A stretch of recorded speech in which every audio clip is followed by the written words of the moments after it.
संदीप जी कोठा की सभा शुरू करने से पहले मैं आग्रह करूंगा कि किसी के भी ग्राहक को आज की सभा का अध्यक्ष पद स्वीकार करें।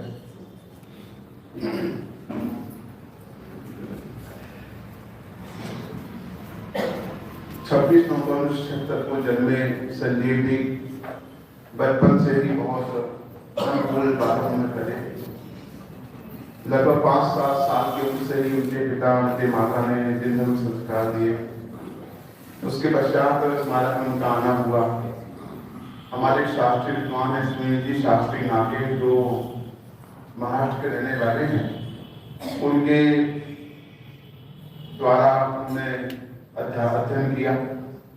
अध्ययन के पश्चात स्मारक में संपर्क हुआ। आदरणीय अन्ना जी अस्पाजी साहब के द्वारा उनका अध्ययन होता था और 1992 में मेरा वहाँ जयपुर जाना हुआ अध्ययन के लिए। मैं देखता था कि कोने में एक दुबला पतला व्यक्ति को आकर बैठ जाता है और अपना शांत भाव से अध्ययन करता रहता है। शनि शनि उनकी योग्यता प्रतिभा देख करके आदरणीय अस्पाजी साहब उनको प्रेरणा देते रहे। कई ग्रंथ उन्होंने कंठस्थ कर लिए। उसके पश्चात में अपनी योग्यता प्रतिभा के दम पर जिस स्थान पर प्रणटोलामिनी साहब का जो बड़ा मंदिर कहलाता है उस मंदिर में ही उनके स्वाध्याय करना प्रारंभ हुआ। ये कोई चमत्कारिक काम था कि जिस गद्दी पर परम आदरणीय टोलामिनी साहब का स्वाध्याय होता उस गद्दी के ही बारिश बनकर उन्होंने इस परंपरा को आगे बढ़ाया। बहुत जल्दी से ही उनके जीवन में तत्व ज्ञान की पकड़ आ गई, शोषण आई और निरंतर स्वाध्याय करते रहे। इसके पश्चात में स्मारक में 1998 में जैन पथ प्रदर्शक के संपादक बन गए, साथ ही गीता विज्ञान के सह संपादक बन गए और निरंतर स्वाध्याय करते हुए स्मारक में कक्षाएं लेने लगे। स्वयं शास्त्री तो नहीं थे, लेकिन अपनी योग्यता प्रतिभा के दम पर उन्होंने शास्त्रों को पढ़ाना प्रारंभ कर दिया। पिछले 5 वर्षों में उनका जो एक उत्थान देखा है वह अभूतपूर्व था। हम सब जानते हैं उनके बारे में, कोई नहीं जानता हो तो ये अलग बात है, लेकिन हम सब जानते हैं उनकी प्रतिभा, उनका समर्पण, उनका निष्ठा, जिसके बारे में कुछ कहने की बात नहीं है। फिर एक बात ये आती है, जब जब चर्चाएं होती हैं, मैंने बहुत सारी सभा का संचालन किया है जिंदगी में, खासकर शोक सभाओं का 50 समय कर ली, लेकिन आज की सभा कुछ अलग है। तो लग रहा है कि कोई मेरे घर का ही चला गया। इसको शब्द देना बहुत मुश्किल है। जो क्षति हुई है उसकी भरपाई करना असंभव जैसा ही है। कोई इसके लिए कोई अपने पास शब्द नहीं। न केवल मैं बल्कि देश का जहाँ आत्मा समाज है, देश का विदेश का, बच्चे से लेकर बूढ़ा तक, सबके चित्त में एक ही बात पिछले 1-1.5 महीने से चल रही, संजीव जी कैसे, संजीव जी कैसे, संजीव जी कैसे, संजीव जी कैसे। एक ही प्रश्न था। 2.5 पंच के रौनक के समय में भी व्यक्ति देखा था कार्यक्रम, संजीव जी क्यों नहीं है, संजीव जी क्यों नहीं है। यूट्यूब पर भी लोग कमेंट कर रहे हैं, संजीव दिखाई नहीं पड़ रहे हैं। क्या बात है, जिस व्यक्ति ने पिछले 3 वर्षों में एक दिन भी किसी प्रवचन में समय का उल्लंघन ना किया हो तो कैसे उल्लंघन करेगा एक कार्यक्रम का। वो आखिरकार सबको मालूम पड़ने लगा कि वो बहुत बड़ी गंभीर बीमारी से जूझ रहा है और उसके पास समय थोड़ा ही बचा है। लाखों प्रयास किए गए जो जिससे हो सकता था, लेकिन अंततः हार गए विधि के आगे। हमारा प्यारा विद्वान हम सबके बीच से विदा हो गया।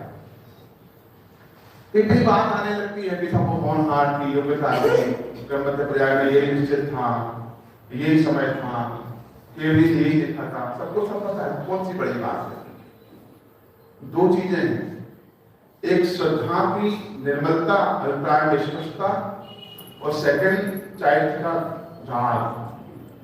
हम दोनों को मिलाने का प्रयास करते हैं। सच में देखते हमारा भाई गया होता, हम ऐसी बातें नहीं करते।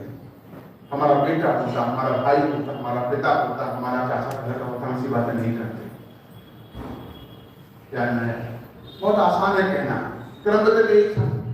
कौन हाँ ऐसी थी, केवल यही देखा था, हाँ यही देखा था, जो हुआ ऐसे ही हुआ, केवल यही देखा था। समझाएं कैसे अपने दिल को। कैसे मान जाए कि चलेगा संजीव जी हमारे बीच से? बहुत मुश्किल है। बातें बहुत सारी हैं। मैं आग्रह कर रहा हूँ शहरी जी से हमारे बीच में आ रहे हैं, तो फिर उन्होंने भी उनका समागम काफी ऐसा आपका कार्यक्रम भी किया है। उनसे निवेदन है प्रदान करके अपनी भावांजलि व्यक्त करेंगे। कहने के लिए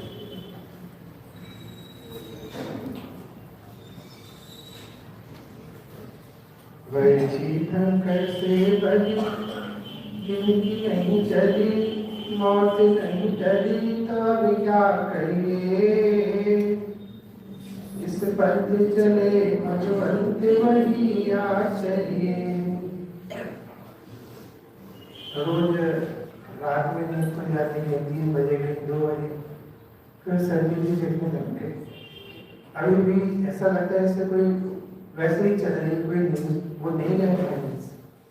पिछले 2-2.5 साल से हम यूट्यूब पर बहुत सक्रिय रहे। जहाँ भी जाते थे बोले भैया 2 लोगों की स्वाध्याय सुनते, आपको सही भैया क्या, आपको सही भैया। पता नहीं कौन सा इंटरनल अटैचमेंट हो गया था। और मतलब जब से वो गए केसरी में, तब से दोपहर में खबर नहीं, एकदम स्तब्ध हो गए। आगे पौने घंटे तक तो रोते ही रहे। तो मैंने नहीं लगे कभी मैंने नहीं करना कार्यक्रम, नहीं बोलना, नहीं, मतलब अंदर से ऐसा लगे से कैसे हो गया। जब से पता चला 2-3 बार प्रयास करे मुंबई जाने के, लेकिन वहाँ से हमेशा मनाई आ जाती थी भैया भी इन्फेक्शन हो जाएगा, ये हो जाएगा, वो हो जाएगा। मतलब गुरुदेव श्री आए थे पुण्य के साथ प्रभाव में उनके और पवित्रता लेके, ऐसा कोई दूसरा जीव दिखाई देता जो पवित्रता के साथ अद्भुत पुण्य भी लेकर आया था। आजाद शत्रु, बड़े बड़े साहब उनके आजाद शत्रु बनकर वो जीव चला गया। शायद ही कोई व्यक्ति ऐसा हो जिसका हृदय आज नहीं भींगा हो। यहाँ तक कि मुनिराजों तक के संबोधन आ गए कि नहीं। अकेले जैन समाज में आज भी देखो साल भर पुराने स्वाध्याय 1-2 लाख लोगों ने प्रवचन सुने होंगे। कौन सी अद्भुत प्रतिभा होगी उस प्रकृति के अंदर, कौन सी घड़ी में उनके माता पिता ने उनका नाम संजीव रखा होगा। सच में वो संजीवनी थे और कोई संजीवनी बूटी लेकर आए थे जो सारे 12 देश में बांट रहे थे। मृत्यु तो सबकी होती है, लेकिन कोई इस तरह से चलता चलता खड़ा खड़ा चला है, आश्चर्य होता है। कल इसके बारे में उनका सुन रहे थे, वो बोले कि जाते समय दौरे बोले मुझे क्या हो गया है सर्वत, मुझे क्यों ले जा रहे हो, कहाँ ले जा रहे हो, मैं 2 दिन वापस आ पाऊंगा कि नहीं प्रतिष्ठा में। आपको पता है मुकेश जी के साथ जो दूसरा व्यक्ति यदि उस ढाई दिन का स्वप्न दृष्टा था तो वो संजीव जी ही थे, जिन्होंने पग पग पर उनका साथ देकर उस ढाई दिन को खड़ा किया। एक ऐसी प्रकृति की विडंबना थी। उस कार्यक्रम का अनुष्ठान हुआ तो न मुकेश जी वहाँ पर थे और न संजीव जी वहाँ पर थे। बहुत अद्भुत लगता है, बहुत सारी बातें ख्याल में आती, लेकिन एक प्रसंग ख्याल में आ रहा। यहाँ का शिलान्यास था सनावन का, और उस शिलान्यास से हम लोग साथ में लौट गए थे। हम थे संजीव जी थे, अशोक भैया थे, ट्रांसपोर्ट परिवार, हम दोनों की ट्रेन थी और टाइम बहुत कम था, 1-1.25 घंटे का, और बीच में सिद्धवरपुर के दर्शन भी करने। तो हम लोग इतनी आकुलता कर रहे हैं कि ट्रेन में छूट जाए। नहीं भैया शांति से बैठो ना, गर्भवती भैया क्या कहलाती है, सर्वज्ञता क्या कहलाती है, दर्शन तो कर ही लेगी अपन सिद्धवरपुर। अरे मिलनी होगी तो मिलेगी और नहीं मिलनी होगी तो नहीं मिलेगी, कोई बात नहीं, अपन ने कृपा से पर्यटन पड़ी है। बिल्कुल आराम से कूल डाउन होकर बैठे रहे और तत्व चर्चा करते रहे। कोई सेकंड नहीं, कहीं कोई अंदर से उत्सुकता नहीं, कोई आकुलता नहीं। मतलब तब ऐसा लगा कि इस व्यक्ति ने सिर्फ सुना और सुनाई नहीं, बल्कि उस चीज को हृदय से अंगीकार किया है। विगत 1.5 महीने में वाइए जैसा बता रहे, एक भी दिन कभी न बीमारी की चर्चा करी, न कभी आकुलता करी, पूरे सिर्फ एक दिन सिर में दर्द हुआ। कभी ये तक नहीं पूछा कि मुझे यहाँ क्यों ले आया, किसी ने कहा डॉक्टर के यहाँ चलना चलो, मतलब सहजता, डॉक्टर साहब की सहजता है, समाधि है, वो अद्भुत समागम हमें उनके अंदर में देखने मिला। तो मैंने तो उस दिन भी 1 घंटे स्वाध्याय करी उन्हीं पर, बहुत हृदय अंदर से भीगा हुआ है, लेकिन कहीं मन नहीं लगता, सारा उत्साह मर गया। कहाँ का नाम, कहाँ की ख्याति जी में चला गया और ऐसे ही सबको जाना है। आदरणीय भाई साहब कह रहे थे कि बात ये नहीं है कोई इतनी छोटी उम्र में ऐसा चला जाए। ये भी क्या समागम है, भी बराग भैया कह रहे थे कि टोडामल जी की गद्दी ऐसे सबको थोड़ी मिल जाती है, पता नहीं उनको कैसे मिल गई, कौन सा समागम था। और सचमुच वो टोडामल जी का ही काम कर रहे थे। मोक्ष प्रकाशक का अभी लॉकडाउन के दौरान शायद ही इतना सुंदर और इतना विस्तार से विवेचन किसी ने किया हो। और अभी रत्नीकरण सावकाचार्य रन था, सतपथ चल रहा था, लेकिन बीच में ही छोड़कर चले गए। लेकिन मुझे ऐसा लगता है ऐसे जीव को कोई क्या मारेगा और वो क्या मरेंगे। ये जीव तो जीवंत जीव हैं। शायद उनके पास समय भी कम था, इसलिए कम समय में बहुत सारा काम कर दिया, चाहे आराधना का हो चाहे प्रभावना का हो। और बहुत जल्दी वो भगवान बन जाएंगे, इसमें कोई दो राय नहीं है। शायद उन्हें केवल ज्ञान की जल्दी थी, इसलिए उन्होंने अपना एक भाव और शीघ्रता से पार करके केवल ज्ञान की प्राप्ति के लिए और शीघ्र प्रयास किया। और कुछ कमी नहीं है, 20-22 हज़ार प्रवचन उनके उपलब्ध हैं। यदि हम पूरी ज़िंदगी भर उनके स्वाध्यायों का लाभ लेते रहें तो अभी वो हमारे सामने जीवंत है। मैं आज विराग भैया सुबह सोच रहा था कि जो लोग YouTube से जुड़े हैं वो सबके बीच में तो नहीं रहते थे, लेकिन कहीं ना कहीं तो रहते थे ना। और हम अपने घर पे ही स्वाध्याय सुनते थे। ऐसे आप ये माने कि वो कहीं तो है ना, इस दुनिया से तो नहीं चले गए हैं तो दुनिया में स्वर्ग में होंगे, तो वो वहाँ पर हैं और शीघ्रता से मोक्ष मार्ग की ओर आगे बढ़ रहे हैं। हम सब यही भावना भाते हैं कि वो शीघ्र भगवान बन जाए, और वो ही नहीं दुनिया का हर जीव भगवान बन जाए, क्योंकि सामना तो हम सबको करना पड़ेगा। मैं कल शुद्धात्म जी की आंखों में आंसू देख रहा था, वो कह रहे थे मेरे लिए तो संजीव नीलांजना बन गया है।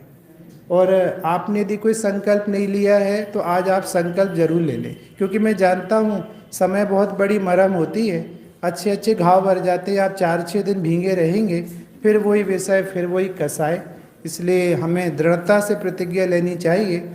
शायद प्रकृति से ज़्यादा जीवंत उदाहरण कोई दूसरा दे नहीं सकती कि कोई व्यक्ति 29 दिन में 30 दिन में 16 जनवरी को गए थे वो इंदौर से, और 17 फरवरी को दुनिया से ही चले गए। मतलब हमें बहुत सोचना चाहिए। और मैं तो अक्सर हर सभाओं में कहता हूँ, जिनके सिर पर सफ़ेद बाल हैं और जो 60 से प्लस हो गए हैं, उन्हें अपने जीवन का एक एक क्षण स्वाध्याय आराधना में ही बिताना चाहिए, क्योंकि बहुत विकट संसार है। जिस संसार से तीर्थंकर डरे हैं उस संसार से हमें डर नहीं लगता। तो टोडामल जी सामने में सुबट कहा है, डीठ कहा है, दुष्ट चित्त कहा है। सही में उनकी शहादत, यह उनकी कुर्बानी हम सबके जीवन का एक मार्गदर्शन बने, वो शीघ्र भगवान बने। इसी मंगल भावना से अपनी बात को विराम देते हैं। जब से ये YouTube का सिस्टम चालू हुआ तब से उनके व्याख्यान रिकॉर्ड होना चालू हुए। 28,000 व्याख्यान उनके रिकॉर्डेड हैं, और जो नई रिकॉर्ड हो पाए वो कितने होंगे आप कल्पना कर सकते हैं।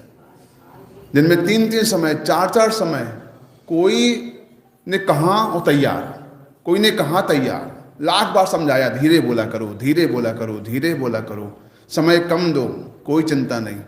रात को 2-2 बजे तक प्रूफ रीडिंग कर रहे हैं रत्नीकरण सावकाचार्य की प्रश्नमाला की, 1 बजे तक बात कर रहे हैं। जब ये काम जरूरी है, सुबह 6 बजे फिर जाना का व्याख्यान अमेरिका वाला, उसमें लग गए। यानी कोई परवाह ही नहीं, मानो वो जीव जल्दी में था, जितनी जल्दी हो बहुत सारा काम करके निकल जाना है, जितना फिर दोबारा मौका मिले चाहे ना मिले। एक और ख़ास बात, लोगों को लगा उनको प्रसिद्धि का बहुत लोभ हो गया था। मैंने उनके निकटवर्ती एक भाई से पूछा, सहज में चर्चा हुई, उन्होंने बताया कि पारस टीवी पर उनका व्याख्यान आते थे, पारस टीवी पर। तो उनसे कहा कि आपके व्याख्यान हम टीवी पर देना चाहते हैं। उनका पैसे की बर्बादी है ये, हमको नहीं देना व्याख्यान। यूट्यूब पे आ रहा है ना व्याख्यान हमारे, क्यों देना टीवी पर देना फालतू में ही। ये लोगों ने आग्रह किया तो मुश्किल से 3 माह के लिए माने कि 3 माह चलाना, रिस्पॉन्स मिले तो ठीक, वरना बंद कर देना। समाज का पैसा बहुत कीमती होता है। लेकिन 3 महीने उनके व्याख्यान चले, और 3 महीने में पारस टीवी वालों का ये कहना था कि टीआरपी के मामले में 2nd नंबर पर चलते हैं। प्रमाण सागर जी की शंका समाधान और 2nd नंबर संजीव जी का व्याख्यान। फिर जब बंद करने की बात आई तो लोगों ने कहा बंद नहीं करना, हम देंगे पैसा। तो सामने से लोगों की ऑफर है। उस व्यक्ति ने कभी भी जाहिर मन से धन की अपील नहीं की, व्यक्तिगत भी नहीं की, जाहिर भी नहीं की। मुझे उनके बहुत खास व्यक्ति ने बताया कि हम लोग जो 8-10 फैमिली हैं, कोई अलग अलग नगरों की हैं, वो संजीव जी की हाँ या ना पर दान दिया करते थे। कहीं दान देना है, संजीव जी ने यस कर दिया तो देना, मना किया तो नहीं देना। कहाँ पहुंचना है, मैंने पहुंचना ही है, उसमें कोई आर्गुमेंट नहीं था कि नहीं पहुंचना है। बड़े बड़े धनपतियों की बता रहा हूं मैं आपको, इतना अटूट सिद्धांत था उनके ऊपर। ये किसी ने कहा उसको विदा तो किया पर मुझे मालूम न था, उसको विदा तो किया पर मुझे मालूम तो न था, सारा घर ले गया घर छोड़कर जाने वाला। कुछ बचा ही नहीं लगता। इतनी बड़ा लूप होल तैयार हुआ है, इतना बड़ा लूप होल हो गया है उनके जाने के बाद से, इसकी भरपाई करना 20 साल बाद भी असंभव है। जब चेतन भाई गए तभी हमने कहा था 40 साल लगते कोई विद्वान बनने में, 40 साल की तपस्या लगती विद्वान बनने में। कोई सामान सेठ तो बन जाएगा 2-3 साल में, धन कमा लेगा, व्यापार बड़ा कर लेगा, सेठ बन जाएगा। विद्वान साधना करना पड़ती है। उस व्यक्ति ने 60 साल की उम्र से 47 साल तक 40 साल तक स्वाध्याय किया, तब संजीव गोधा बना और चला गया अचानक। कैसे लाएंगे हम, कैसे पूर्ति करेंगे? चेतन भाई मेहता ने 40 साल स्वाध्याय किया तब तक वो बने। वीरेंद्र जी आगरा पिछले 6 वर्षों में वज्रपात हो रहा समाज के ऊपर। युगल जी साहब के बाद में ज्ञानचंद जी, उत्तम चंद जी, धवल जी, बड़े दादा, संजीव जी, लाइन लग रही, लाइन लग रहा क्या होगा अब। वो कितने बच्चे अब सक्रियता से काम कर रहे हैं, गिनती के बच्चे 8-10, वही नाम दिखते हैं हमको, वहाँ पर नाम ही नहीं है। बार बार नाम आप बोल दीजिए जो समाज में जा रहे हैं। कितनी बड़ी कमी आने वाली है। हम धन को महत्व देंगे कि इसको महत्व देंगे, ख्याल में नहीं आता। बहुत बड़ी समस्या है। एक और बात बताऊं आपको, मैं पर्सनली मैंने यहाँ चर्चा की थी। 2003 में उनका विवाह हुआ और जिस समय उनका विवाह हुआ उस समय वो जैन पथ प्रदर्शक की नौकरी करते थे, तनख्वाह 4,500 रुपये मात्र। और उनके ससुर प्रदीप जी सामने चुन लिया कि ये लड़का मेरी लड़की के लिए योग्य वर रहेगा। कहाँ धनपति और कहाँ पर सामान्य व्यक्ति, यानी 25 पैसे और 100 रुपये का अंतर। लेकिन नक्की कर लिया ये तो विद्वान हमारे दामाद बनने योग्य है। अपनी बेटी को बोला, लवली को, कि बेटा तुम्हारी दामाद चुना है। 1 माह लग गया समझाने में बेटी को कि हम कैसे कर लें, करना है बेटा, ये लड़का बहुत योग्य है। आप समझिएगा, उनको लिखा मेरी बच्ची का भविष्य सुरक्षित रहेगा, सुखी रहेगा, तत्व ज्ञान के साथ रहेगा, धन की परवाह नहीं करी और शादी कर दी। एक शर्त रखी संजीव जी के सामने। क्या शर्त रखी? तुम लौकिक आजीविका के लिए कोई प्रयास मत करना, वो हमारी जिम्मेदारी है। ससुर हो तो ऐसा।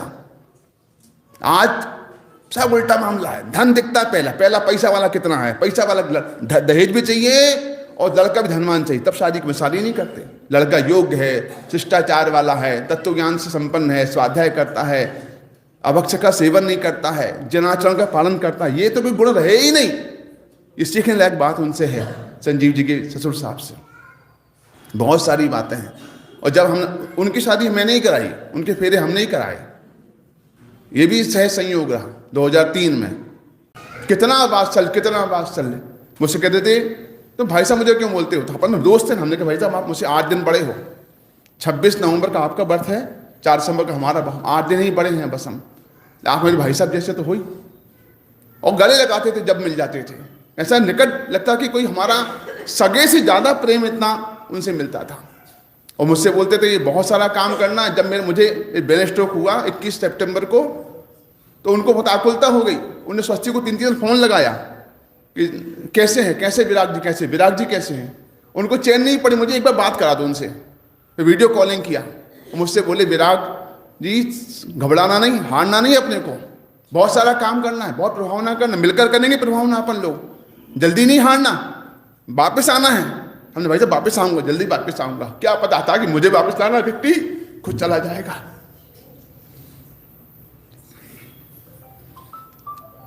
इतना संबल देने वाला। उनके मैसेज पढ़े और उनके व्याख्यान में 6 महीने यही बात आती रही, लगभग 4-6 महीने। कुछ भरोसा नहीं, एक पल में पता नहीं क्या, देखो क्या हो गया। आखिरकार हम सब असहाय रह गए और वो चले गए हमारे बीच से। निवेदन है भाई मनोज जी से, वो पधारें और पधार करके अपनी भावांजलि व्यक्त करें। भाई मनोज जी।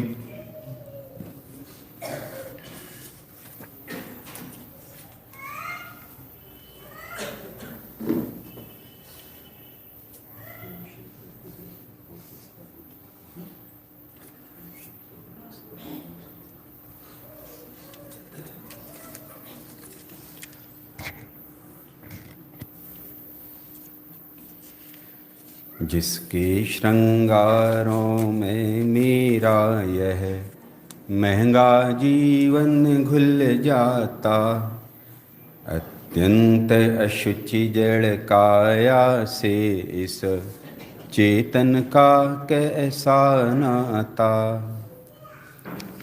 ये तो दिखा गए संजीव जी हम सबको।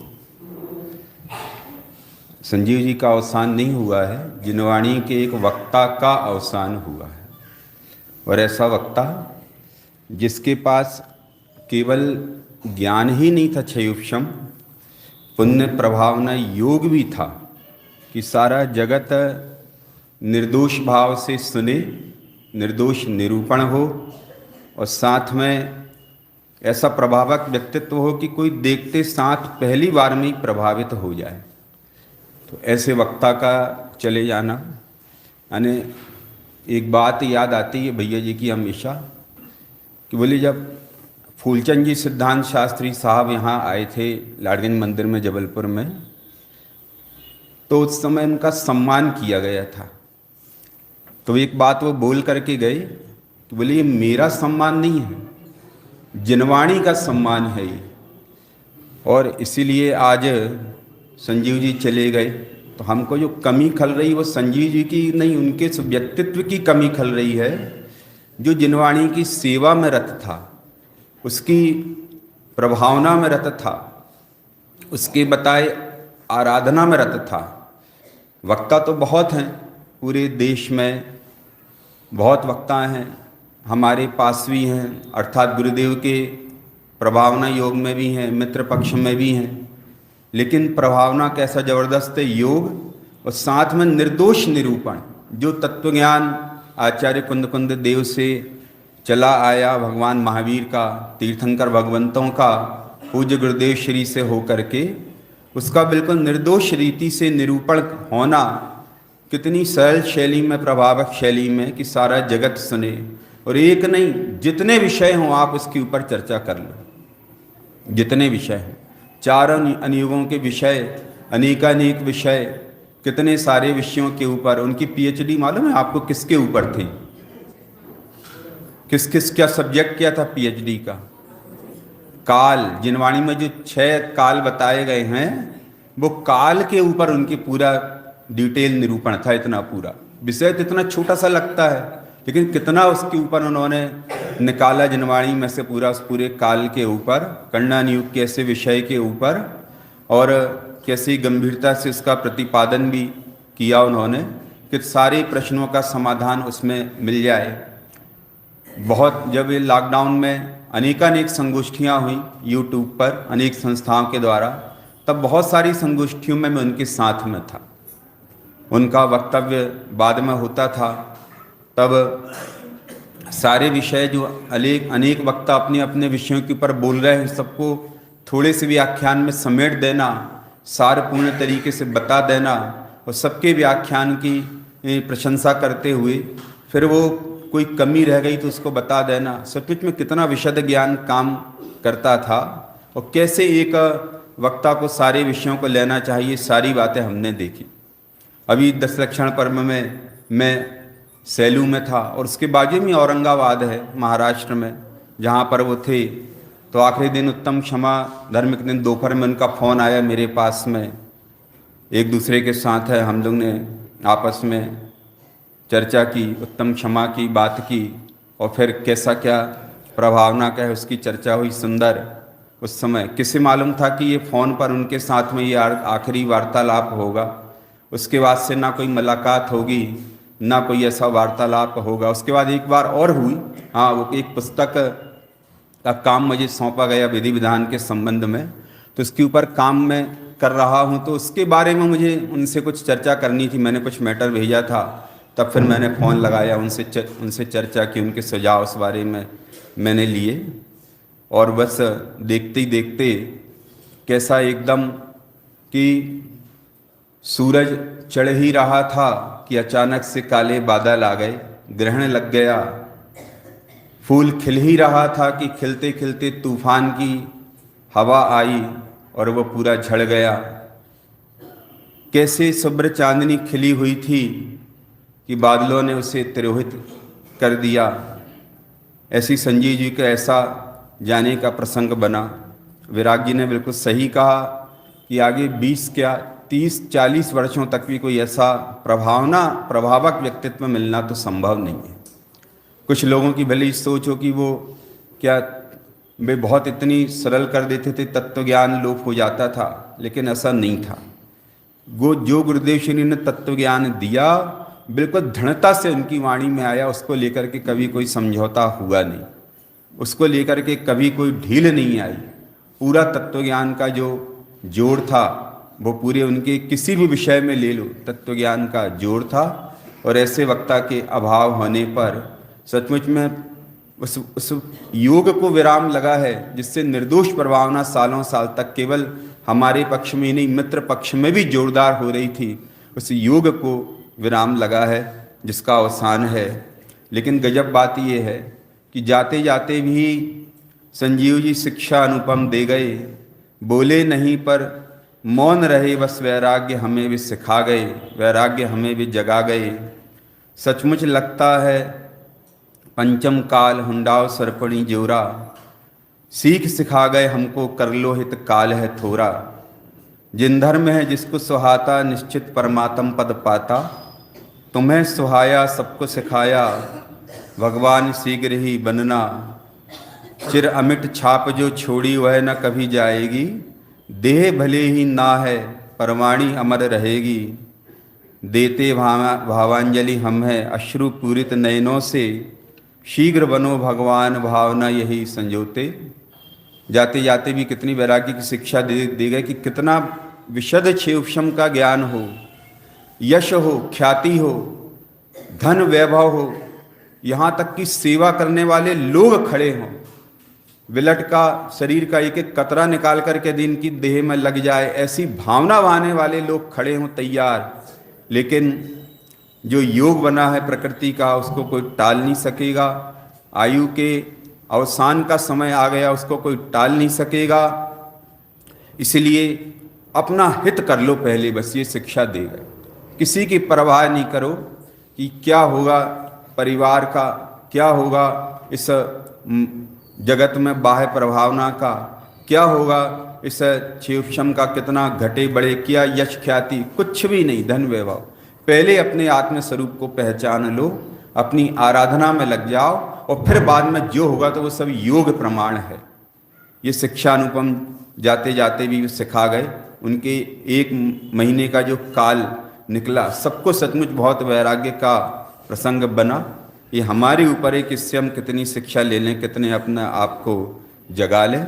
उनके पूरे प्रभावना योग को मैं प्रणाम करता हूँ, वंदन करता हूँ। उनके इस निर्दोष प्रभावक और यश ख्याति धन वैभव की चाह से रहित निष्प्रह व्यक्तित्व को प्रणाम करता हूँ और शीघ्र भी भगवान बन करके जो धारा यहाँ से चालू हुई वो पूर्णता को प्राप्त हो, ऐसी यही भावना मैं उनके प्रति व्यक्त करता हूँ।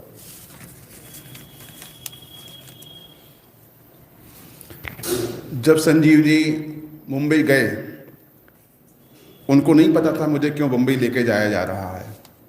उन्होंने पूछा, आश्चर्य ये कि 1 महीने के दौरान एक बार भी ये प्रश्न नहीं किया कि मेरा स्वास्थ्य का क्या समाचार है, रिपोर्ट कैसी है।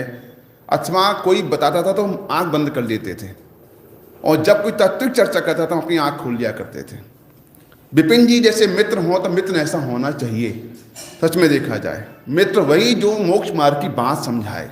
उन्हें बता दिया, संजीव जी भाई साहब आपका स्वास्थ्य बहुत खराब है, आपको गंभीर बीमारी हो गई है, समय थोड़ा है, निवृत्ति ले लो, आप जब तक स्वस्थ हो तब तक तो निवृत्ति ले लो। उन्होंने बात मानी और 1 महीने पहले ही यानी 17 तारीख को ही उन्होंने मोबाइल का, लैपटॉप का, सारी चीज़ों का त्याग कर दिया। जो ग्रहण है उसका ही ग्रहण रखा। ना कोई प्रश्न पूछा कि मेरे बाद मेरे बच्चे का क्या होगा, माता पिता का क्या होगा, कहीं साइन तो नहीं करना है, कहीं वसीयत पर कुछ तो करवा लो, कोई प्रश्न ही नहीं। मानो मौत सामने खड़ी थी, वो अपने में चले गए थे। आप कल्पना करो मुझे पता पड़ जाए कि मेरी मौत 1 महीने बाद, हम क्या करेंगे, क्या करेंगे हम। कोई डर नहीं था उनको। आज सुबह सुबह कुछ लिखने का मन हुआ, किस अब मैं क्या कहूं,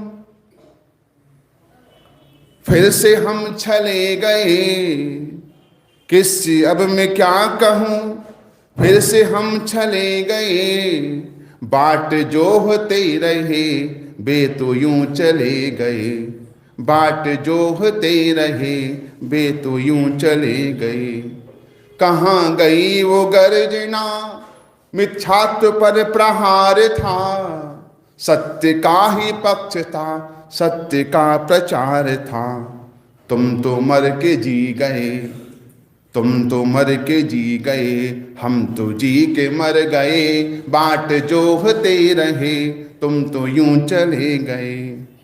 थी अजब कशिश तुम्हारे हाव भाव शब्द में, थी अजब कशिश तुम्हारे हाव भाव शब्द में, शब्द सारे मौन हैं मानो वे निशब्द हैं, शब्द सारे मौन हैं मानो वे निशब्द हैं। बाचाल भी तो मौन है, मौन भी मुखर हुए, बाट जो होते रहे वे तो यूं चले गए। सौम्य था वदन तुम्हारा यूं भूला पाता नहीं, वदन माने चेहरा, बदन माने शरीर होता है जिसमें बा का पेट भर जाता है। सौम्य था वदन तुम्हारा यूं भूला पाता नहीं, और जैसे तुम चले गए यूं तो कोई जाता नहीं। आत्म तत्व ही सहाय तुम सिखा अमर भय, बाट जो होते रहे वे तो यूं चले गए। अब देखो आप महीने भर में क्या कमाल हुआ, महीने भर तक एक मात्र काम आराधना आराधना आराधना आराधना। उनकी पत्नी रोई नहीं पूरे महीने भर, और उनसे कोई मिलने का प्रयास करता था अथवा समझाने का प्रयास करता था तो बोलते भैया ज़्यादा पैसा मत करो, आप कब मौका मिलेगा खुद से बात करने का। उनको उनकी योग्यता इस जाति की, उनके पिताजी रो रहे संस्कृति जी के, लेकिन वो नहीं घबराई, उनकी योग्यता इस जाति की है। क्या वज्र होगा उसके अंदर में। मौत देख डर गई क्या अजब ये जीव है, मौत देख डर गई क्या अजब ये जीव है, मृत्यु देख हंस रहा ये तो संजीव है। जीना भी सिखा गए मरना भी बता गए, जीना भी सिखा गए मरना भी बता गए, बाट जो होते रहे वे तो यूं चले गए। काल की ये क्रूरता प्रत्येक पल जगा रही। हमको क्या सीखना है, जो मनोज जी ने कहा, शैनिक भैया ने कहा, क्या सीखे? सीखे कि हम अब ज्यादा समय नहीं है अपने पास। काल की ये क्रूरता प्रत्येक पल जगा रही, संयोग की असारता सामने दिखा रही। कौन कहता मर गए वे तो अब अमर भय, बाट जो होते रहे वे तो यूं चले गए। अट्टहास देख कर वे कभी डरे नहीं, अट्टहास मृत्यु का देख कर डरे नहीं। मोह राग द्वेष कीच में भी तुम पड़े नहीं, काल भी नमन करे स्वयं में तुम चले गए। बाट जो होते रहे यूं तो तुम चले गए। अंतिम लाइन, मैं हूं सिद्ध वंश का भूल में भटक रहा, देह भोग और संयोग मोह में अटक रहा। तुम तो सीख कर गए हमें भी तुम सिखा गए, बाट जो होते रहे और तो तुम चले गए। बहुत सारी बातें हैं। आग्रह है नरेंद्र सर से वे पधारें और अपनी भावांजलि यहाँ पर व्यक्त कर आदरणीय नरेंद्र सर, उसके बाद आदरणीय भैया जी का उद्बोधन होगा, उसके हम बाद विराम देंगे।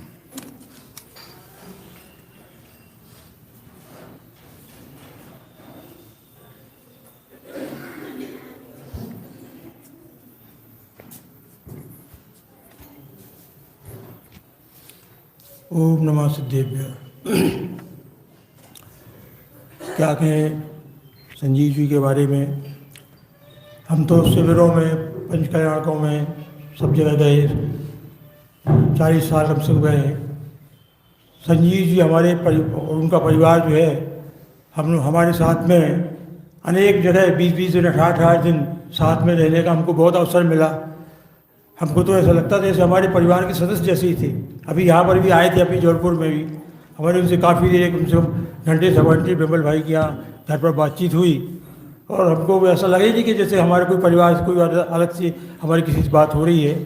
अब बातें तो बहुत हो चुकी है, समय बहुत हो रहा है। मैं 2-3-4 बातों का बहुत संक्षेप में कहूँगा।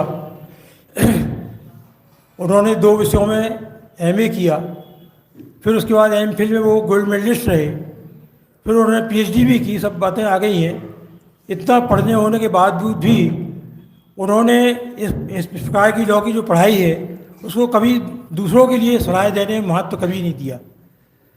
उनका देखिए बचपन से ही पाठशाला जाने का उनको सौभाग्य मिला, और फिर स्वर्ण स्मारक जाने का उनको मौका मिला, और वहाँ पर शास्त्री तो नहीं किया उन्होंने, परंतु ऐसा पता लगा हमको कि जो शास्त्री के जो बच्चे पढ़ते थे, बराबर जितना मैं समझता हूँ कि स्कूल में कॉलेज में जितना विद्यार्थी रेगुलर नहीं रहता है, उतना वो शास्त्री की जो कक्षाओं में जो क्लास पढ़ाई होती थी उसमें बराबर रेगुलरली हो जाते थे, और चुपचाप कोने बैठ कर के वो पूरा पढ़ाई करते थे। और शास्त्री परीक्षा नहीं दी उन्होंने, परंतु शास्त्री जैसे हो गए सब, जैसे शास्त्री लोगों की योग्यता थी, उनसे कुछ सलाह लेता था। तो हमारे साथ बच्चा जो है, हम उसी समय वो लौकिक शिक्षा में जाता है, पढ़ाई स्कूल की जाता है, और इसी समय पाठशाला टाइम बताइए क्या करें हम, कौन किसको महत्व दें। तो बिल्कुल निर्भीकता से कहते थे आप बिल्कुल जो है बच्चे को पाठशाला ही भेजिए, आप लौकिक शिक्षा का महत्व मत दीजिए, ज़्यादा पढ़ने लिखने से कोई फ़ायदा नहीं होने वाला है, ये हमारा इसमें हमारा भाव का सुधार होगा, ये ज़्यादा जरूरी है। और उनकी बहुत सी बातें हम तो क्या बताएं। उनके पिताजी हमारे तो 6-7 महीने छोटे हैं, हमारे साथ में उनका दोस्ताना जैसे व्यवहार रहता था, सारों खूब अनेक दिन रहे।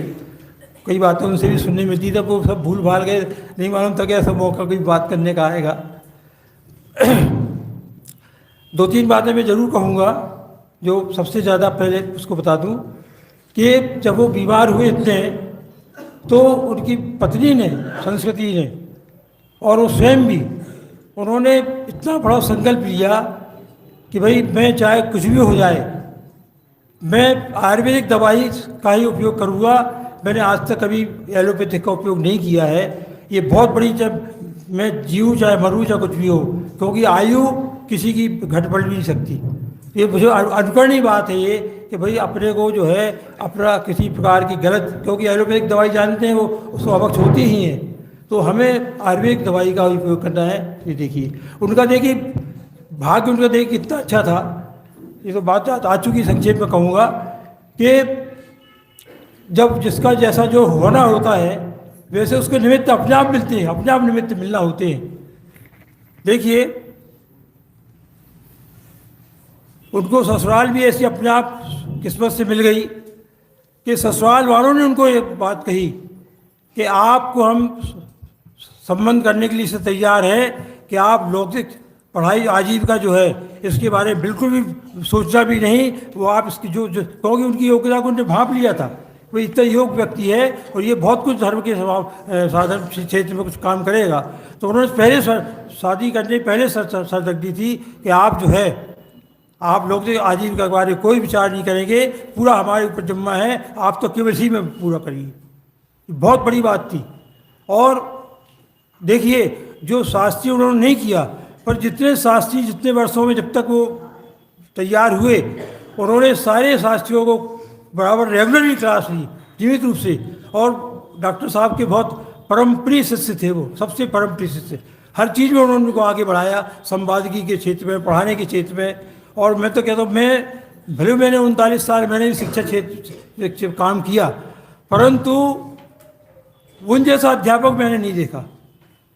वो जो क्लास लिया करते थे वो बहुत एक कुशल अध्यापक के रूप में वो क्लास लिया करते थे, वो बहुत तारीफ करते थे। वहाँ के हमको विद्यार्थी मिलते थे बहुत शिविरों वगैरह सब जगह में, और उन्होंने बहुत उनकी तारीफ करते, भाई साहब इतने अच्छे पढ़ाई को दूसरा कर नहीं सकता। और सबसे बड़ी बात ये थी कि वो पढ़ाई कैसे करना, इस बात को भी एक अध्यापक से ज़्यादा अच्छा समझते थे। वो बताते थे कैसे पढ़ना, कैसे याद करना, किस प्रकार से लिख कर के क्या तैयारी करना, ये सब बातें उन्होंने अपने विद्यार्थियों को बहुत अच्छे ढंग से बताई।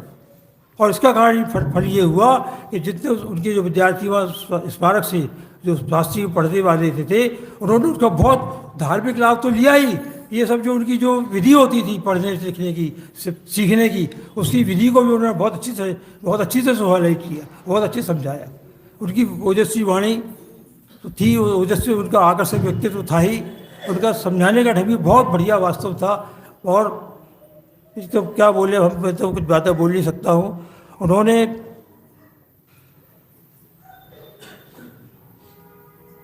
जितना मैं समझता हूँ कि परिवार का सदस्य यदि कोई वियोग उसका हो, शायद उससे ज़्यादा वियोग उनके जाने से हुआ है। यदि थोड़ा सा इसका अनुभव देखें, भगवान महावीर जब गए होंगे, जब उनका वियोग हुआ होगा, तब कैसा आदमी कितने दुखी हुए होंगे। टोडामल जी स्मारक, टोडामल जी जो है, जब उनका वियोग हुआ होगा तब कितना लोग दुखी हुए होंगे। स्वामी जी के जाने से कितना दुखी होंगे।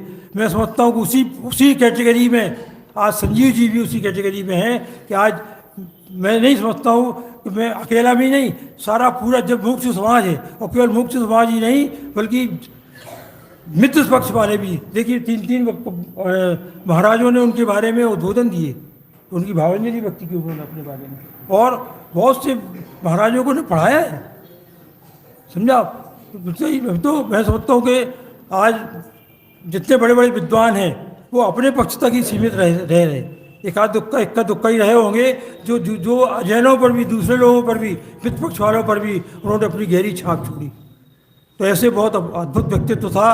और जितना उनके जाने से जितना दुख हुआ, आज सभी लोग दुखी हैं, अंदर से दुखी, अंतरंग, केवल औपचारिकता मात्र नहीं है, ये सब अपने आप को स्वयं महसूस कर रहे हैं।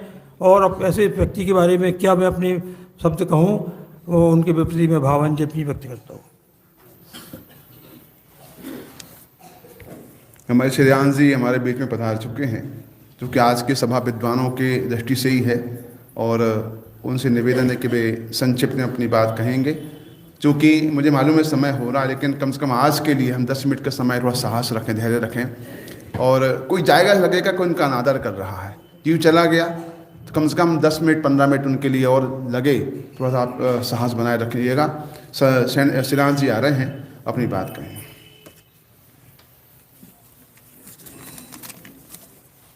संतप्त मानस शांत हों, जिनके गुणों के गान में बेबर्धमान महान जिन विचरे हमारे।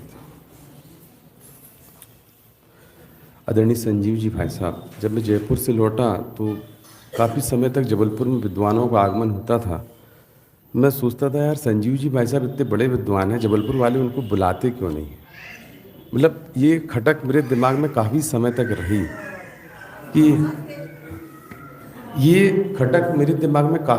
तक रही कि हम संजीव जी भाई साहब को क्यों नहीं बुलाते। मैंने विरागी से चर्चा की तो बोले यार वो समय नहीं है उनके पास और अपने यहाँ से व्यवस्था नहीं हो पाती है। लेकिन ये मनोकामना भी मेरी आखिर पिछले 2-4 महीने 6 महीने के अंतर्गत पूर्ण हो गई कि संजीव जी भाई साहब हमारे जबलपुर नगर में आ गए।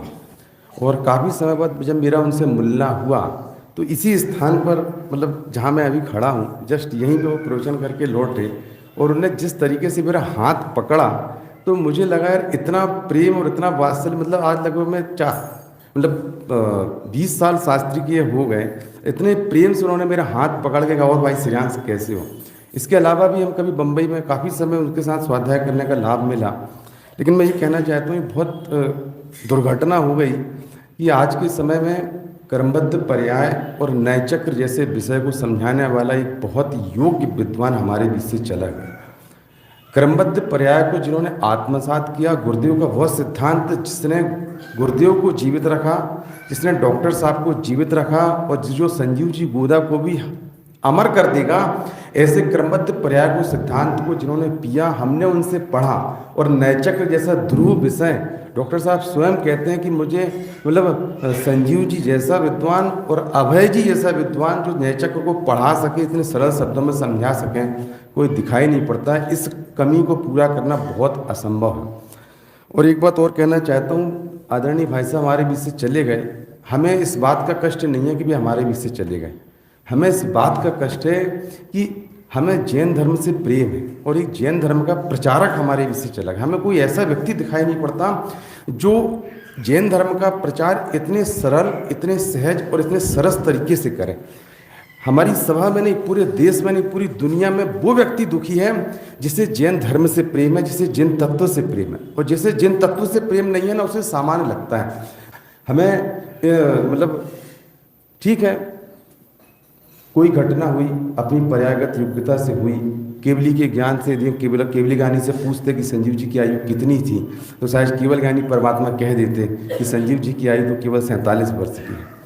कार्य हुआ, परंतु कार्य अपनी पर्यायगत योग्यता से अपने समय में हुआ। इस बात को स्वीकारना ही जगत की दृष्टि से कठोरता हो सकती है, लेकिन ये कठोरता नहीं है, ये परम सत्य की बात है। इसे हंसकर मानूं, चाहे रोकर मानूं, चाहे आज मानूं, चाहे काल मानूं, मानना यही पड़ेगा कि प्रत्येक पर्याय अपनी योग्यता को लिए हुए अपने काल में होती है। उसे करने वाला कोई दूसरा नहीं है। हर कार्य अपने समय में होगा, नियम से होगा, इसलिए घबराने की कोई ज़रूरत नहीं है। लेकिन इस घटना से निर्णय लेने की ज़रूरत है कि अब क्या होगा। हमें इस बात का निर्णय विचार करना होगा कि अब क्या होगा। हमें संजीव जी को दूसरा नहीं बनाना होगा। मैं जानता हूँ कुछ लोग, मैं कड़वी बात कह सकता हूँ कि कुछ लोग हो सकता है संजीव जी के जाने से प्रसन्न भी हो सकते हैं। इतना गड़बड़ है, मतलब ये मिथ्यात्व इतना कठोर है, ये मोह इतना प्रबल है कि संजीव जी जैसा व्यक्तित्व, अरे संजीव जी जैसे, टूडरमल जी जैसा, कांजी स्वामी जैसे अनंत ज्ञानी यदि चले जाएं तो उनका मोह इतना प्रगाढ़ है कि उन्हें प्रसन्नता होती है कि अच्छा हुआ चले गए। क्या होगा? बोले अब उनके जो अनुयायी है ना, वो हमें मिलने लगेंगे। उस जीव मिथ्यात्व के कारण उसे अपना मोह प्रबल होता दिखता है। वो सोचता है आई एम समथिंग, मैं सब कुछ हूँ, मैं प्रबल हो जाऊंगा। लेकिन वो ये नहीं जानता ये प्रसिद्धि, ये कीर्ति, ये पूर्व यश और पूर्व कर्म के उदय से होती है, तुम्हारे सोचने से नहीं होती। और कोई संजीव दूसरा बन नहीं सकता। और मुझे दूसरा संजीव भी जीवी नहीं चाहिए, दूसरा संजीव जी, मुझे दूसरे कांजी स्वामी भी नहीं चाहिए। मुझे तो या तो मैं स्वयं संजीव जी बन जाऊं या मैं स्वयं कांजी स्वामी बन जाऊं, तो ही धर्म का प्रचार कर सकता हूं, धर्म की आराधना कर सकता हूं। और मैं सिर्फ एक बात कहना चाहता हूं, हम सभी सभासदों से, हम सभी स्वाध्यायी हैं, हम सभी इस घटना से ये नियम लें, जो स्वाध्याय करते हैं वे भी और जो स्वाध्याय नहीं करते हैं वे भी, वे इस घटना से केवल पूरी देश और दुनिया के लोग केवल ये शिक्षा लें, हम एक ग्रंथ का स्वाध्याय प्रारंभ करेंगे और उस ग्रंथ को अपने जीवन में पूर्ण करेंगे। क्योंकि संजीव जी भाई साहब ने भी कई ग्रंथ प्रारंभ करे और उन्हें पूर्ण कर कर ही उनका स्वाध्याय समाप्त किया। वरांग चरित्र जैसे ग्रंथ और बहुत मतलब सरल सरल ग्रंथ उन्होंने, छत्र चूड़ामणि ग्रंथ पर उन्होंने प्रवचन किए। हम सभी नियम लें, हम एक ग्रंथ प्रारंभ करेंगे और उसे अपने जीवन में जरूर पूर्ण करेंगे। जो ऐसा नियम लेगा और ऐसा ग्रंथ पूर्ण करेगा, स्वाध्याय पूर्ण करेगा, उसकी ही वास्तव में संजीव जी के प्रति यथार्थ प्रेम, यथार्थ वात्सल्य और यथार्थ श्रद्धांजलि होगी। इसी भावना से अपनी बात। मैंने पहले ही प्रारंभ में कहा था, सैद्धांतिक सत्य तो यही है जो हुआ क्रमबद्ध में हुआ। क्या राम को नहीं पता था ये वाली बातें? राम क्यों रोए सीता के लिए? ज्ञानी जीव रो रहा है, हाँ रोएगा, इसको तकलीफ हो, रोएगा। राग का स्वरूप इस जाति का होता है। कोई ये सोचता हो कि आंसू नहीं आए, हम रोते ही नहीं साहब, हम रोते ही नहीं साहब, तो ज्ञानी बन गए हो। ज्ञानी को, हमको गुणस्थान की मर्यादा भी जानना होगी। एक और बात बहुत कहने का मन है, यद्यपि जो हुआ वो सब क्रमबद्ध से हुआ, लेकिन उसमें कहीं ना कहीं व्यवहार में हम सब भी अपराधी हैं। क्यों अपराधी हैं? क्योंकि हमने संजीव जी को उनकी क्षमता से अधिक दोहन करने का प्रयास किया। हमने उनको आराम नहीं करने दिया। हमने अपने स्वार्थ के लिए आना ही है साहब, आना ही है साहब, 3 टाइम 2 टाइम, जहां जाए वहीं साहब, घर चलो साहब, घर चलो साहब, 2 मिनट के लिए, 5 मिनट के लिए तो संबोधन कर दो साहब। क्यों चलो साहब? सरल जीव था, मना नहीं कर पाया। और वो कह गए, उनकी पत्नी ने कहा कि यहाँ के लोग कैसे हैं, हमको आराम नहीं करने देते। भोजन करके पहुंचे, फिर पहुंच गए 2-2 घंटे के लिए उनके पास। वो नहीं कह पाते थे अपनी बातें। ये विद्वान जो बैठे हमारे सामने, हमारे भैया जी, ये 50 साल की मेहनत है ये, तब जाके इतना बड़ा व्यक्तित्व हमारे बीच में बैठा हुआ। वो कीमत करना होगी हमें। उनके बहुत तकलीफ थी पैर में, तो भी हम चलो साहब थोड़ा ऊपर साहब, 1 मंजिल तो है ही, 2 मंजिल तो है ही, ये पता पड़ जाएगी जब अपने को घाव होगा तब पता पड़ेगा। कुल मिलाकर हमको भी ध्यान देना होगा, विद्वान समाज की बहुत बड़ी संपत्ति है, उनका हर तरह से संरक्षण करना हमारी जिम्मेदारी है। एक भले मंदिर कम बन जाए कोई बड़ी बात नहीं है, लेकिन विद्वान हो जिंदा रहना बहुत जरूरी है। मैं अंतिम वक्ता के रूप में हमारे आदरणीय भैया जी से निवेदन कर रहा हूँ, वे अपने आशीर्वाद वचन यहाँ कहें। अंत में कहता हूँ, संजीव जी कह रहे हैं, कौन जीने के लिए मरता रहे, कौन जीने के लिए मरता रहे, लो संभालो अपनी दुनिया को, हम चले। आइए।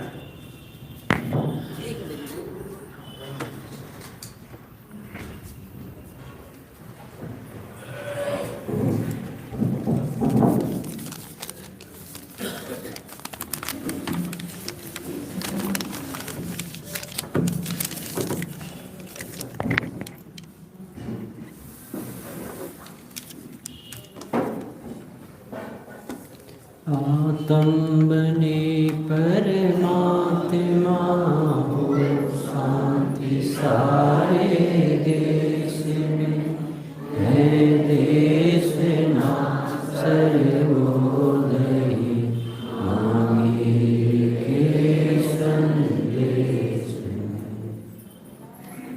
4 लाइनें जो संजीव जी दोहराते थे, जिंदरम जिंदरम हमने समझा मरम, जिंदरम जिंदरम इसने समझा मरम, इसकी रक्षा में प्राणों को दे देंगे हम रहे ना रहे इसकी परवाह नहीं, हम रहे ना रहे इसकी परवाह नहीं, तेरी रक्षा में प्राणों को दे दे।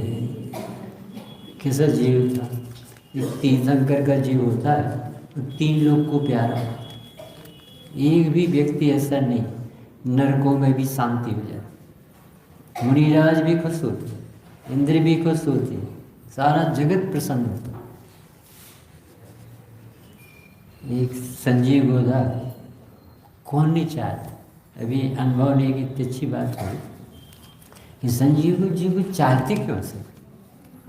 एक रिसर्च करो, इतना अच्छा अनुभव के चित्त में आया, निष्पक्ष, जैसे कोई पक्ष नहीं बना, हर विषय पे बोलते, किसी के प्रति द्वेष नहीं। मुनिराज बुलाए तो जानता था, जैसे थोड़ी मित्र पक्ष और ये पक्ष है वो नहीं जानता, वो जीव जानता, सब जीव सम। नहीं, इतना विशाल हृदय होने पर, अभी विराग भैया ने जयपुर में बोला कि इतना सरल था, यदि कोई सेल्फी खिंचवाने आ जाए, फोटो लगवाने, तो वो आधा घंटा खड़ा रहता, फिर आ गए, बोलते नहीं थे कि हम थक गए, प्रवचन कराने बोल तो करने लगते, मतलब पराकाष्ठा थी सत्य। बहुत बड़ा जीव खोया है। थोड़ा एक गीत के माध्यम से आप समझ जाए। तभी हमारे प्रद्युम्न जी ने उनके 3 विशेषण पकड़े कि ये व्यक्ति इतना ज़्यादा प्रभावना कैसे कर। तो अभी सब कह तो चुके, फिर से दोहरा रहे हैं उनकी तरफ से कि एक तो एक पाठशाला पढ़ाते थे, तो उनका ज्ञान निकला, विनय थी श्रुत की, उसमें ज्ञान बहुत पवित्र बना। दूसरा, इनकी ससुर जबरदस्त निकली, इतना निश्चिंत करने वाला ससुर। और तीसरा, उन्होंने याद किया संस्कृति पत्नी, ये हमेशा साथ रहती थी, वो हमेशा साथ ले जाते थे या वो साथ जाती थी, और वो कभी बाधा नहीं डालते थे, वहाँ क्यों जा रहे क्या, वो खुद ही सहयोगी थे। ऐसे 3 व्यक्तित्व के कारण से उन्होंने जिनेंद्र देव के शासन की जबरदस्त प्रभावना की, और कभी किसी के व्यंग की टिप्पणी नहीं करते, बहुत अच्छा मीठा जीवन जीते थे। यदि उनकी संयम प्रकाश बोलने पे टांटे गए, लोगों ने, अध्यात्म के प्रेमियों ने ज़्यादा व्यंग किया, तो उन्होंने कहा भैया हम तो भगवान की वाणी बोले, हमें कोई डर नहीं, हम समझो तो हम ज़्यादा नहीं जानते, हम तो संयम का ही बोले। ऐसा जीव चाहिए जो सचमुच में जैन शासन के बागडोर ध्वजा पक्ष वाले जीव के काम नहीं, हम अध्यात्म ही बोलेंगे, जी कहाँ सीख गए, हमारा आगम क्या, हमारे भगवान ने नहीं लिखा। चरणानी को हमें भगवान नहीं बताते। सुनना भैया, हम ये गीत के माध्यम से हम अपने हृदय को हम कह नहीं सकते, हमें इतना दर्द हुआ, हमें रात भर नींद नहीं आई। जिस समय उस दिन उनका वो ट्यूमर फटा, मनोज जी बताया कि 9 बजे करीब खबर आ गई थी कि वो ट्यूमर भ्रष्ट हो गया है, कोई जीवन का भरोसा।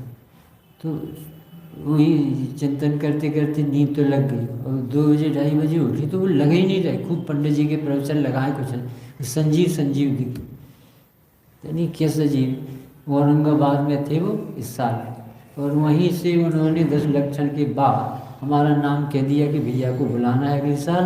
और हम ट्रेन में आ रहे थे, वो ट्रेन फ़ोन कर रहे थे, फिर हमें सुनाई कम पड़ता तो वो संदीप भैया से आप कहो, फिर उनसे अलग से चर्चा की। हमने कहा आप बोलो और हम नहीं जाएं, हमें ऐसा लगता ही नहीं कि तुम छोटे हो कि बड़े हो, तुम इतना अच्छा काम करते हो, तो हमें तो अनुमोदन ही करने का भाव। हमें तो इतना अच्छा जीव लगा ये कि युगल जी ने इनकी प्रवचन सुनी, तो उनने खुद कहा एक बार संजीव कि बाबूजी ने सुने, मैं इनके लायक तो नहीं हूँ, पर ये तो बाबूजी की बड़ा हृदय है कि उन्होंने इस बात को सुनना भी एक गीत के माध्यम। है मेरे वतन के लोग, इस लय पे नाम लेते संजीव जी का, क्यों आँख में आता पानी, क्यों शब्द नहीं निकलते, खोया हमने एक ज्ञानी। नाम लेते संजीव जी का, क्यों आँख में आता पानी, कितने विद्वान रहे नहीं, जरा याद करो कुर्बानी। पंडित संजीव जी गोधा, था श्रुत सपूत सब जाने, कैसा अजात शत्रु था, सबको प्रिय कौन न माने, कैसी थी मधुरिम वाणी, शीतल झरने सी झरती, चातक बत समय निहारे, पीते साधर मीनिति। कहाँ गया कोई बतला दो, कहाँ गया कोई बतला दो, बस रह गई एक कहानी। नाम लेते संजीव जी का, क्यों आँखों में आता पानी, कैसी सुंदर छवि धारी, कैसी बुलंद थी वाणी, मिस्री भी फैल जहाँ थी, कैसी खिरती जिनवाणी। पूरे जीवन भर तुमने श्रुत रत्न अनमोल लुटाए, बालको वृद्ध युवा हो, सबके ही मन को भाए। अच्छे जीवों की ही प्रभु, क्यों छोटी होती जिंदगानी, जरा याद करो तो उनकी, आँखों में आता पानी। जिन शासन से भी संजीव थे विशद ज्ञान के धारी, चारों अनयोग सभा में गहरी थी पकड़ तुम्हारी, बाल बोध से लेकर भीतरा, तत्व ज्ञान सबही समझाया। वो समय सारया संयम, प्रकाश विनय दर्शाया। कवि गुण स्थान केला से, नए चक्र की क्लास लगा दी, पुरुषार्थ सिद्धि उपाय, रत्न करंड की गरिमा गाई, कवि दीप समुद्र बताए, कर्म आठों मरम सिखाए, जो होना सब निश्चित है, निर्भर कराने आए। अब कहाँ मिलेगा ऐसा सारस्वत निर्अभिमानी, याद आती कैसे भूलूं, आँखों में आता पानी, अंतिम जीवन की बेला, कर्मोदय गहन था आया, सब कर्ज पुराना चुकाने, अशरीरी पर मन भाया, रोगों ने डाला डेरा, पर जरा नहीं घबराए, डॉक्टर को अचरज भारी, क्यों कष्ट नहीं बतलाए।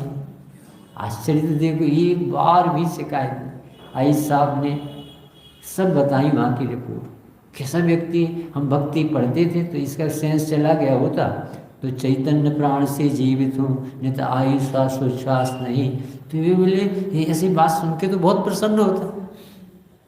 अब बोले क्यों बोलते क्यों नहीं था? तो बोले उपयोग में उपयोग देखता हूँ, राग में राग देख रहा हूँ, इसका अभ्यास कर रहा हूँ। बोलने लायक क्या, सिमट गए, समाधि ली, सब त्याग कर दिया। संस्कृति जैसी पत्नी चाहिए।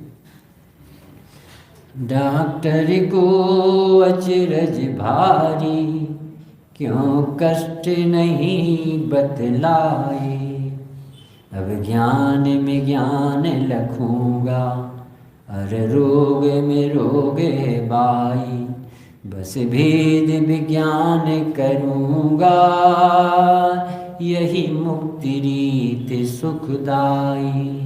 साहस के पतिल पुतले तुमने, ये सफल करी जिंदगानी, याद आती कैसे भूलूं, आँखों में आता पानी।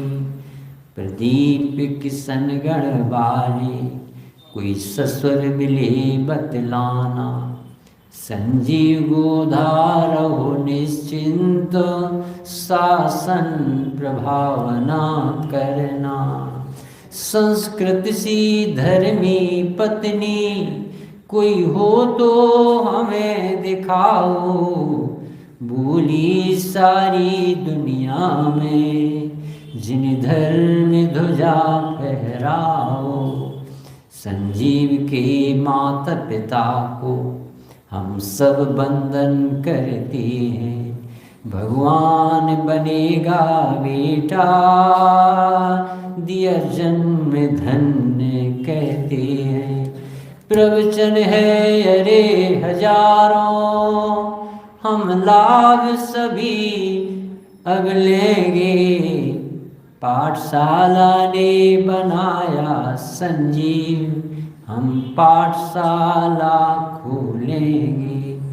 परिवार जनों को संबल देना ही माँ जिनवाणी, नाम लेते संजीव जी का, आँखों में आता पानी। 4 लाइन और है, सभी विद्वान गए हैं, उनके लिए है।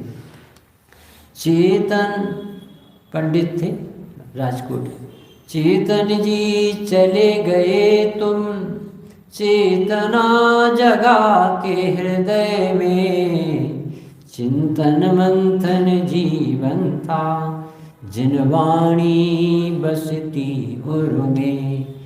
वीरेंद्र जी वीरों जैसी, वाणी गंभीर गरजती, जो सुन ले एक समय भी, भूले न कभी यों जचती। उत्तम चंजी उत्तम जीवन, अध्ययन और मनन ज्ञान था। कितनी टीका रचनाएं, श्रुत संग जीवन बीता। श्री ज्ञान चंद जी विदिशा, गुरुदेव को भी थे प्यारे। तुमसे ही मंच शोभा थी, सोनागिरी सौंप गए। पंडित श्री सब हमारे, अद्भुत प्रज्ञा के धारी। गुरुदेव बसे रग रग में, अद्भुत प्रभाव ना थारी। अरे बाबू युगल हमारे, केवल रवि किरणों वारे।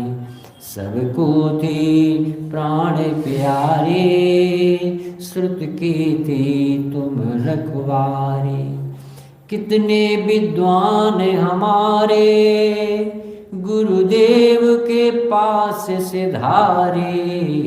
सीमंदर पास गए हैं, पर हमें तो छोड़े मनधारी। सब मोक्षगामी विद्वत जन, सब ही अरहंत बनेंगे। सुमनांजलि सबको अर्पित, बिन याद याद आएंगे। ऐ मेरे साधर्मी जन सुन, सुन आँख में आवे पानी। याद आती कैसे भूलूं, रक्षक है माँ जिनवाणी। रक्षक है माँ जिनवाणी। इस कवि को तो कोई पूरी करने में समर्थ नहीं। राम तो एक राम ही थे, राम जैसा कौन दूसरा बता रहा। परंतु जो दिए गए वो बहुत विपुल साहित्य दे गए, प्रेरणा दे गए। आज का दिवस तो जयपुर में कहा कि शोक दिवस तो है नहीं, वैराग दिवस, पर प्रेरणा दिवस भी है। अपने जीवन में प्रेरणा दे, कौन सी? संसार अनंत इसकी भी लें, और जीवन को धन्य जैसे उन्होंने किया स्वाध्याय से वैसे लें।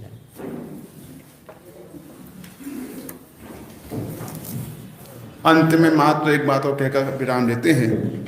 इस पूरे प्रकरण में आईएस जैन साहब जो मुंबई के निवासी हैं, मुंबई मोक्ष मंडल से बहुत ताकत के साथ में, पूरा समर्पण के साथ में उनके स्वास्थ्य की चिंता की, और 1 महीने तक उनकी पूरी व्यवस्था करके जो भी संभव हो सकता करने का प्रयास किया।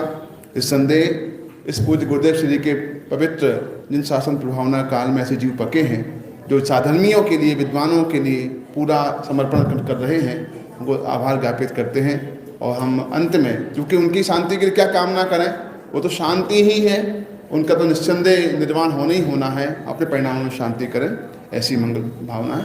1 मिनट का मौन।